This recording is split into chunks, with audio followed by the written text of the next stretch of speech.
بڑا اچھا سوال جو آپ نے کیا ہے، ویسے میرا خیال ہے کہ آپ نے ماشاءاللہ خود اس کا جواب بھی دے دیا ہے۔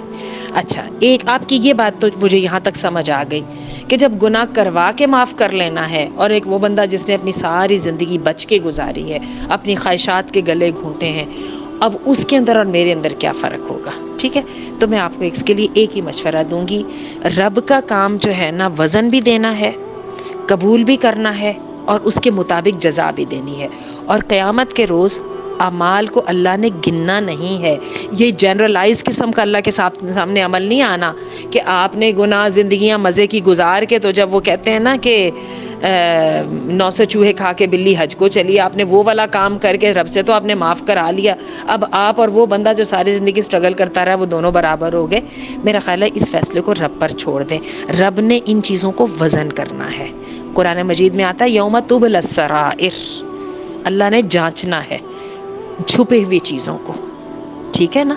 اور وزن جب چیزوں کا ہوگا نا، تو پھر پتہ نہیں کیا سے کیا نکلتا ہے۔ یہی وجہ ہے، یہ بات کہہ دینا کہ تم نے اتنی خیرات کی، اللہ نے تو ہمیں بتایا نا کہ تم ایک درم یا 1 روپیہ خرچ کرتے ہو تو میں اس کو 700 بالیوں میں بدلتا ہوں، وہ جو ساری کیلکولیشنز ہیں، تو میں اور آپ بیٹھ کے فتوے جاری کرنے لگ پڑیں کہ اس نے 10 روپے خرچ کیے ہیں تو اس کو تو اتنے ہزار ملیں گے، تو مجھے اتنے ملیں گے، وغیرہ وغیرہ۔ یہ ایسا نہیں ہے، یہ صرف ہم انسانی سمجھ کے لیے ایک بات کی مثال دی گئی ہے۔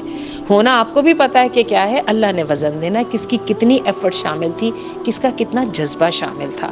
اور پھر رب کو کیا اپنی بندے کی مجبوریوں کا نہیں پتا، اور پھر رب کو اپنے بندے کی چلاکیوں کا بھی اچھی طرح پتا ہے۔ یہی وجہ ہے اعمال کی جزا بھی اس کے ہاتھ میں ہے، اعمال کی جو ہے بالکل جزا بھی اس کے ہاتھ میں ہے۔ اور یہ بھی ذہن میں رکھیے گا، یہ جو لوگوں نے یہ زندگی بنا رکھی ہے نا کہ میں نے گناہ کریں گے تو پھر توبہ بھی کر لیں گے، کوئی نہیں، توبہ ہو ہی جائے گی۔ میں آپ کو بتاؤں، توبہ کی توفیق سعادت والوں کو اللہ دیتا ہے، ایسے ایرے غیروں کو نہیں دے دیتا۔ ورنہ سبھی کے سبھی آخر میں توبہ کر کے تو بس چلے جاتے ہیں نا، وہ جنرلائز سی توبہ، کہاں سنا معاف کر دینا بھائی، کوئی چیز بری لگی ہو تو معاف کر دینا رب، ایسی توبہ اللہ کو بھی، غافل دل کی تو اللہ دعائیں نہیں نہ سنتا، ٹھیک ہے نا؟ تو ان باتوں کو اپنے رب پہ چھوڑ دیجئے، اور بس یہ کوشش کریں کہ اللہ تعالیٰ میری بچت کرنا، اور جو بقول آپ کے اسرا کی زندگی اختیار کر رہا جس نے کر رکھی ہے مزے مزے کی، وہ 9 چوہے کھا کے بلی حج کو چلی والی، اس کا معاملہ بھی رب پہ ہی چھوڑ دیجئے۔ رب کو پتہ ہے کہ وہ کس طرح سے کر کے کر رہا ہے، اگر تو اچھا کر رہا ہے تو کون سی محنت کے ساتھ کر رہا ہے، اور اگر برا کر رہا ہے تو رب کو اس کی بے پرواہی کا بھی پتہ ہے۔ اگین یہ معاملہ اس کے ہاتھ میں ہے۔